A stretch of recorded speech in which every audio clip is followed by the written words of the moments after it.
Moi, je ne suis pas venu ici pour dire que le Maroc a raison, ou le Sénégal a raison, ou la CAF a raison. Je dis, est-ce que le fait d'être revenu sur le terrain annule cette disposition? Ouais, monsieur, s'il vous plaît, on n'a pas mis en besoin, nous sommes dans la compétition. C'est-à-dire que ça, c'est ta lecture. C'est ta lecture, hein. Ça, c'est clair, c'est ta lecture. Parce que, je l'ai dit et je le répète. Oui.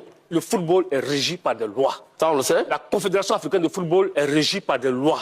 La CAN est régie par des lois. D'accord. Un règlement spécial de la compétition. Oui. Et quand tu prends l'article 82, oui.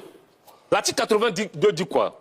Si pour n'importe quelle raison, une équipe se retire de la compétition, ou ne se présente pas à un match, ou refuse de jouer, ou quitte le terrain avant la fin réglementaire du match, sans l'autorisation de l'arbitre, elle sera considérée perdante et sera définitivement éliminée de la compétition. Je m'arrête là.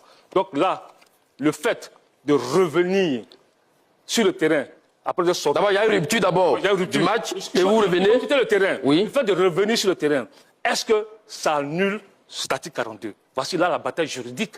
Donc, même un joueur, il prend un joueur individuellement, s'il sort du terrain, sans l'autorisation de l'arbitre, c'est un carton jaune. Même les joueurs, pendant la pause fraîcheur, quand ils viennent sur le banc, ils n'ont pas le droit même de quitter même le terrain. Si un joueur quitte le terrain sans l'autorisation de l'arbitre, c'est un carton jaune. Il enfreint aux règles.